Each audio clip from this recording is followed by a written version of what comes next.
അപ്പോൾ ഇന്നലത്തെ video fruit പ്ലാന്റുകളെ കുറിച്ചായിരുന്നു. നമ്മുടെ വീട്ടിലുണ്ടായിരുന്ന ഫ്രൂട്ട് പ്ലാന്റുകളും അതിൽ ചിലതിലുണ്ടായിട്ടുള്ള ഫ്രൂട്ടുകളെ കുറിച്ചൊക്കെയാണ്, അത് പറിച്ചെടുക്കുന്നതൊക്കെയാണ് നമ്മൾ വീഡിയോയിൽ കാണിച്ചത്.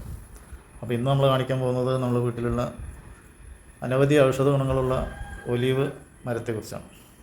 അപ്പോൾ അതിൻ്റെ ഒലീവ് എണ്ണയും ഒലീവ് കായൊക്കെ അനവധി ഔഷധ ഗുണങ്ങളും ആരോഗ്യത്തിന് എല്ലാ തരത്തിലും ഗുണം ചെയ്യുന്ന ഒലീവ് മരത്തെക്കുറിച്ചാണ് നമ്മളിവിടെ പറയുന്നത്.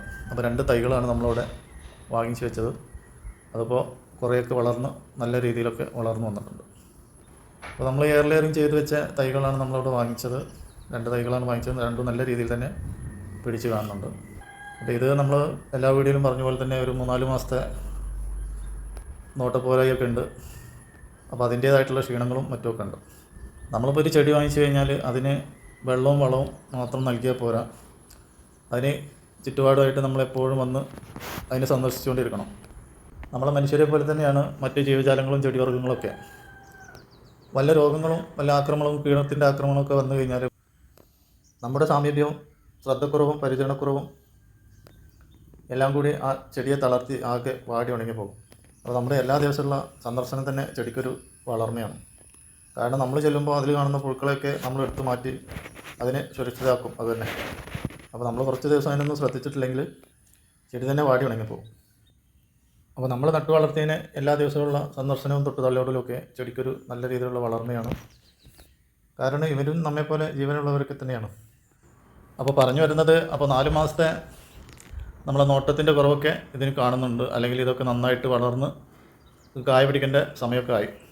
അപ്പോൾ ഇതിൽക്ക് തന്നെ കണ്ടറിയാം, ഇതിൻ്റെ ഇലയൊക്കെ ചുരുണ്ട് പുഴുക്കളുടെ കേട് നന്നായിട്ട് ബാധിച്ചിട്ടുണ്ട്. നല്ല രീതിയിൽ പുഴുക്കളുടെ കേട് ബാധിച്ചിട്ടുണ്ട്. അപ്പോൾ അതൊക്കെ നമ്മൾ നല്ല രീതിയിൽ ശ്രദ്ധിക്കാത്തതിൻ്റെ കാരണമാണ്. പുഴുക്കേട് വന്നു കഴിഞ്ഞാൽ പിന്നെ നമ്മൾ വെള്ളവും ഇട്ട് കൊടുത്തുകൊണ്ട് കാര്യമില്ല. അത് ആദ്യം പുഴുക്കേടിനെ നമ്മൾ മാറ്റിയെടുത്തെങ്കിൽ മാത്രമേ ഇതൊക്കെ വളർന്ന് നല്ല രീതിയിലൊക്കെ വരും. അപ്പോൾ ഇതൊക്കെ മിസ്റിലും ഫലസ്തീനിലും ഇസ്രായേലിലൊക്കെയാണ് നമ്മൾ കൂടുതലായിട്ടൊക്കെ കണ്ടുവരുന്നത്.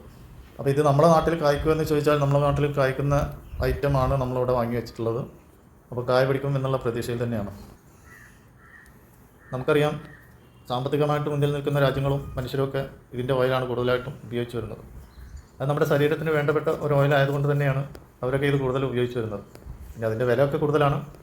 നമ്മുടെ സാധാരണക്കാർക്കൊന്നും അത് കൂടുതലായിട്ട് ഉപയോഗിക്കാൻ പറ്റാത്തതിൻ്റെ കാരണം അതിൻ്റെ വില തന്നെയാണ്. അതിൻ്റെ ഓയിലൊക്കെ ശരീരത്തിനൊക്കെ നല്ല ഗുണം ചെയ്യുന്നതും ദോഷമില്ലാത്തതും ആയതുകൊണ്ട് തന്നെ അതിന് നല്ല വിലയുമാണ്. അതിൻ്റെ ഓയിൽ, അതിൻ്റെ കായൊക്കെ നന്നായിട്ട് ഭക്ഷ്യയോഗ്യമാണ്. അങ്ങനെയുള്ള ചില ഫ്രൂട്ടുകളും ചില തൈകളൊക്കെയാണ് നമ്മളിവിടെ, പ്രത്യേകതയുള്ള തൈകളൊക്കെയാണ് നമ്മളിവിടെ വളർത്തി വരുന്നത്. അപ്പോൾ അതൊന്ന് കാണിച്ചു എന്ന് മാത്രം. അപ്പോൾ ഇതൊക്കെ ഒന്ന് നിങ്ങളെ കൂടി ഒന്ന് പരിചയപ്പെടുത്തുക എന്നുള്ളതൊക്കെയാണ് ഈ വീഡിയോയിലൂടെ നമ്മൾ ഉദ്ദേശിച്ചിട്ടുള്ളത്. അപ്പോൾ നമ്മളെ നാട്ടിൽ കായ പിടിക്കുന്ന രീതിയിലുള്ള വിദേശ ഇനങ്ങളൊക്കെ ഉണ്ടെങ്കിൽ കഴിയുന്ന രീതിയിലൊക്കെ നമ്മളും നമ്മുടെ നാട്ടിലും അതിനെ വളർത്തി നോക്കുക. നമ്മുടെ വീട്ടിലൊക്കെ 1-2 തൈയൊക്കെ ഒന്ന് വളർത്തി നോക്കുക.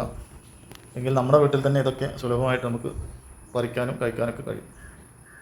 അപ്പോൾ ഇന്നത്തെ വീഡിയോ എത്രയൊക്കെയുള്ളൂ. എല്ലാവരും നമ്മളെ വീഡിയോ ഒക്കെ കണ്ട് നമ്മളെ സപ്പോർട്ട് ചെയ്യാം. വല്ല അഭിപ്രായങ്ങളും നിർദ്ദേശങ്ങളൊക്കെ ഉണ്ടെങ്കിൽ കമൻറ്റിൽ അറിയിക്കുക. അപ്പോൾ ഇത്രമാത്രം പറഞ്ഞ് നമ്മളെ വീഡിയോ ഇവിടെ പൂർണ്ണമാക്കുന്നു. എല്ലാവരും നമ്മളെ വീഡിയോ കണ്ട് നമ്മളെ സപ്പോർട്ട് ചെയ്യാൻ മറക്കല്ലേ. എല്ലാവർക്കും ബൈ ബൈ, നന്ദി, നമസ്കാരം.